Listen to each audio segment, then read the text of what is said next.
भाई सवाल इतना सवाल है, सबने गला काटा, पूरे देश ने देखा। हमारी न्याय व्यवस्था ये है, उन हत्यारों की जमानत हो गई, ये डूब के मरने का मकाम है। ये रहा गला काटते हुए, ऐसे को बीच चौराहे पे फांसी देकर, ये जो कहते हैं उनके साथ कन्हैया लाल के, और अब यही तरफ से आ रहे हैं, बीच चौराहे पे फांसी देकर कुआं के साथ दफनाया जाएगा। मगर आप देखेंगे एपीजे कलाम साहब के जनाजे में लोग नहीं थे, लोग इनके जनाजे में थे, अब्दुल के जनाजे में थे, लोग एक आतंकवादी के जनाजे में थे। इन्होंने तो संविधान सम्मत एक याचिका लगा दी हाई कोर्ट में। मैं मौलाना अरशद मदनी, मुझे इस फिल्म से दिक्कत है।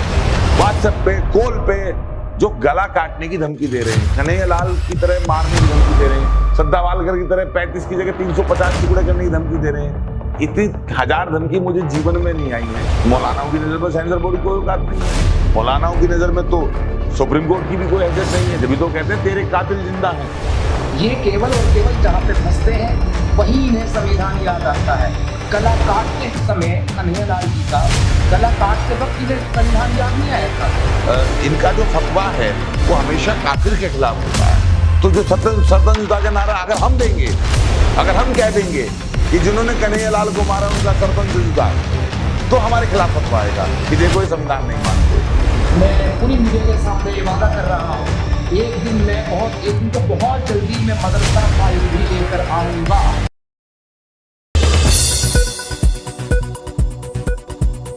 बोल दिया है, कल कोई भी साधु का अपमान कोई फिल्म स्टार करेगा, कोई डायरेक्टर करेगा, प्रोड्यूसर करेगा, तो तुरंत याचिका लेके हिंदू संगठन में पहुंच जाएंगे। सारे उदयपुर फाइल्स के लिए आपको तंग किया जा रहा है मदनी द्वारा। देखिए, हिंदू संगठन भी परेशान कर सकते हैं। कोई भी व्यक्ति अच्छा बुरा होता है। हमने अगर किसी का कैरेक्टर दिखाया है तो हमने उसे प्रूफ के साथ दिखाया है, हमारे पास उसके लिए तमाम सबूत हैं। लेकिन मैं फिर यहाँ कहना चाहता हूँ, देखिए वो तो रास्ता खुल ही गया, वो तो एक अलग विषय है। सर्वोच्च न्यायालय में PIL या पर्सनल पिटीशन जाती रहेंगी, उस पर सुनवाई होती रहेगी, वो एक्सेप्ट हो ना हो, लेकिन कहीं ना कहीं अब उदाहरण दिया जाएगा कि जैसे उदयपुर फाइल आपने बैन की है, वैसे अब तुम जो है और भी फिल्में बैन करो। कहीं ना कहीं नजीर तो बन गई है, जो मौलाना मदनी कह रहे हैं नजीर बन गई, नजीर तो बन गई है। जैसे हम एक एग्जाम्पल लेके जा रहे हैं कि PK बैन नहीं हुई, ओ माई गॉड बैन नहीं हुई, आदि पुरुष बैन नहीं हुई, ऐसी लोग इसका भी एग्जाम्पल देंगे कि सर उदयपुर फाइल बैन हुई थी, तो कहीं एक नजीर तो बन गई। बिल्कुल, देखिए इनके पास जब पैसा जाता है तो उस पर देखिए, मैं एक बहुत जिम्मेदारी के साथ कहना चाहता हूं, और इसके लिए मैं डिफेमेशन से भी नहीं डरता। ये जो दारुल उलूम देवबंद का जो इस्लामी मरकज है, इसके इतर जो इनका एक संगठन है जमीयत उलेमा हिंद, जमीयत उलेमा हिंद जो है वो कोई जमात नहीं है उलेमाओं की, वो मुफ्तियों की, कारी की या मौलानाओं की, उलमाओं की कोई जमात नहीं है।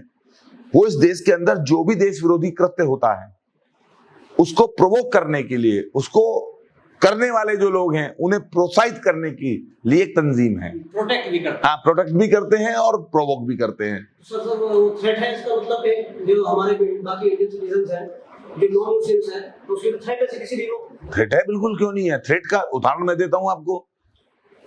जैसे ही इन्होंने पिटीशन दाखिल की और ये पिक्चर में आए, इन्होंने तो संविधान सम्मत एक याचिका लगा दी हाई कोर्ट में। मैं मौलाना अरशद मदनी, मुझे इस फिल्म से दिक्कत है, लेकिन इसके पीछे कि मैं अकेले ही चला था जानिबे मंजिल, मगर रास्त लोग आते गए और कारवां बनता। इनके 10,000 लोग हमारे मोबाइलों में घुस गए, मैसेज में, इंस्टाग्राम में, कमेंट बॉक्स में, व्हाट्सएप पे, कॉल पे जो गला काटने की धमकी दे रहे हैं, कन्हैया लाल की तरह मारने की धमकी दे रहे हैं, सद्दा वालकर की तरह 35 की जगह 350 टुकड़े करने की धमकी दे रहे हैं।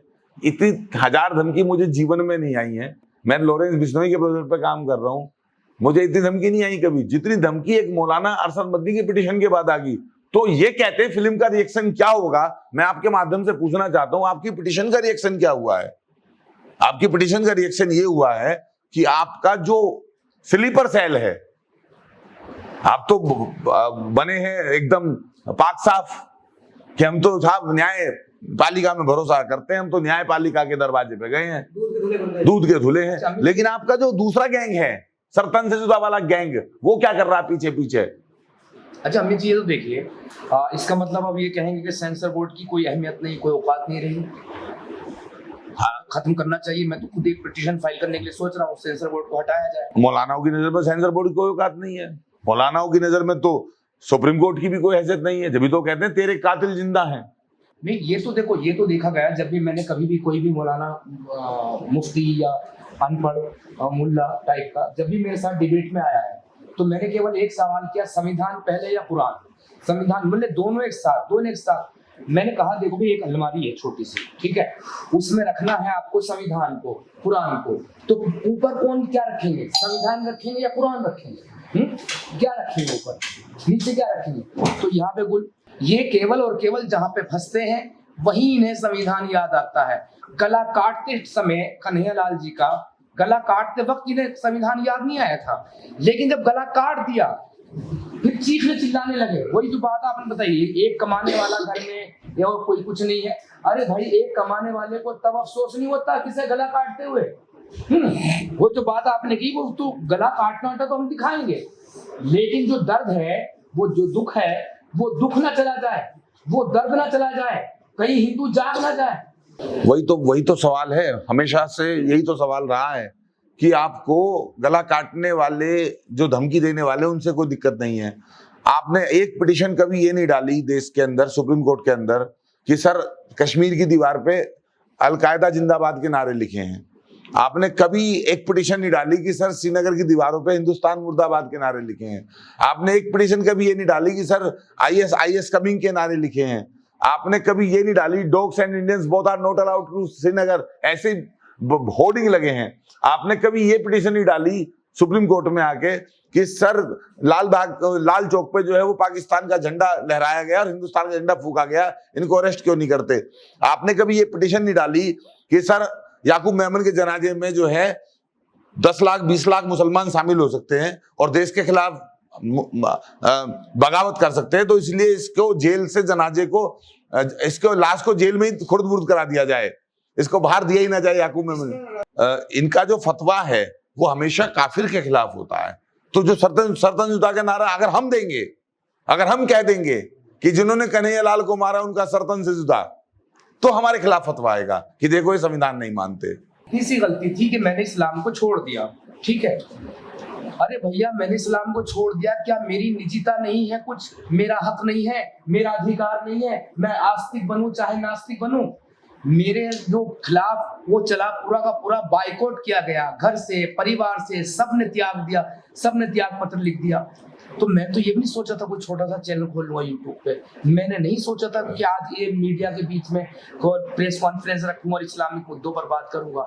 मैंने तो केवल इतना सा मांगा था कि मुझे मेरे हाल पर जीने दो। और जो अमित जी आपको जो धमकियां आ रही, अब भी यहाँ पर बैठे बैठे 3-4 जिहादियों के फोन आ गए। इतनी दिन रात कहाँ है तू, किस गुफा में बैठा है तू, कहाँ छुपा हुआ है तू, अपना पता दे, अपना एड्रेस दे, और मैं एफआईआर भी करूं तो किस किस पे करूं। लेकिन एक चीज भाई साहब हाथ मिला के ना चाहूंगा, मैं पूरी मीडिया के सामने ये वादा कर रहा हूं, एक दिन का बहुत जल्दी मैं मदरसा फाइल भी लेकर आऊंगा। मदरसों में क्या क्या होता है वो ढका छुपा नहीं है। जैसे आश्रम पे तो मूवी बन सकती है इस देश में, वो सच्चाई दिखा सकते हैं, लेकिन मदरसा फाइल जरूर लानी है, और ये आनी बड़ी जरूरी है। छोटे छोटे मासूम बच्चों के साथ जो वहां पे कुकर्म होते हैं वो ढके छुपे नहीं है। यहाँ तक के मौलाना खुद कहते मिलेंगे, एक पाकिस्तान के मौलाना है, मैं एक ही का फैन हूँ केवल मौलानाओं में, जो सच बोलता है, मौलाना इंजीनियर अली समथिंग ऐसा कुछ है। उसने साफ तौर से कहा मदरसों का किसको चिट्ठा बट्टा नहीं है, मौलवी ने मुंह काले करने के लिए मदरसे खोले हुए हैं।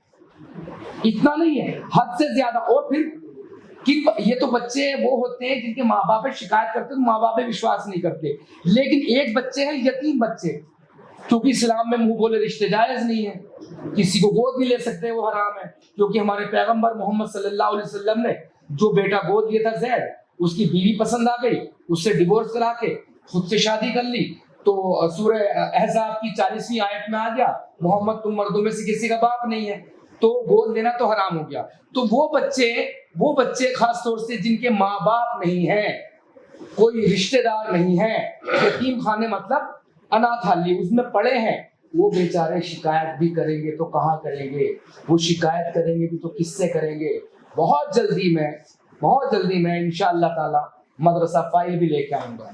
और ये जो फिल्म पर रोक लगा दी तो फिर सेंसर बोर्ड खत्म कर देना चाहिए। ये कोर्ट में ये भी केस डालना चाहिए, सेंसर बोर्ड खत्म करो, इसकी कोई अहमियत ही नहीं है। जो ये प्रकरण चल रहा है जैसे फाइल पर बैन लगाने का, तो ये काफिर फोबिया का खुला और नंगा प्रकरण है सर ये? नहीं, जैसे अब फाइन तो कुछ भी लगा देते हैं, जैसे कि हमारे वसीम रिजवी साहब ने 26 आयतों पे 26 बहुत कम कोट की थी, लगभग 250 जगह पे कुरान में कत्लो क़िताल की बात आई है। हाँ, तो उनपे क्या 50,000 का फाइन लगा दिया। अब मैं जाऊं सुप्रीम कोर्ट में डाल लूं, क्या पता मेरे पास ऊपर 10-5 करोड़ रुपए लगा दें। हम तो इस्लाम छोड़ने के बाद रोटी रोजी भी चली गई, कोई खुल के कोई कारोबार नहीं कर सकते, खुल के घूम तक नहीं सकते, पूरी आजादी खत्म हो गई। किसी दिन इमरोज आलम फाइल भी बन सकती है, कब मार दिया जाओ, कहाँ गला काट दिया जाओ, कुछ पता नहीं है, हैं? भाई इतना सवाल है, सबने गला काटा, पूरे देश ने देखा, हमारी न्याय व्यवस्था ये है, उन हत्यारों की जमानत हो गई। ये डूब के मरने का मकाम है, ये डूब के मरने का मकाम है जो साबित है। ये रहा गला काटते हुए, ऐसे को बीच चौराहे पे फांसी देकर, ये जो कहते ना उनके साथ है कन्हैयालाल जी के, और अब यही इनकी तरफ से आ रहा है, बीच चौराहे पे फांसी देकर सुअर के साथ दफनाया जाए, इनको सुअर के साथ दफनाया जाए। मगर आप देखेंगे एपीजे कलाम साहब के जनाजे में लोग नहीं थे, लोग किनके जनाजे में थे? अफजल गुरु के जनाजे में थे लोग, एक आतंकवादी के जनाजे में थे। उनकी तो जनाजे की नमाज तक पढ़ाने के लिए कोई तैयार नहीं हो रहा था एपीजे कलाम साहब की। कोई नमाज पढ़ाने तक के लिए तैयार नहीं था, क्योंकि काफिर थे वो। गलती उनकी इतनी सी थी, उन्होंने देश का विकास किया, देश को मिसाइल दी, परमाणु बम दिए, जो भी चीजें मजबूत बनाया, उनका केवल इतना सा दोष था कि वो कहीं मंदिर सामने पड़ा तो नीचे मुंह करके निकल जाता। 1 by 1 कर लो।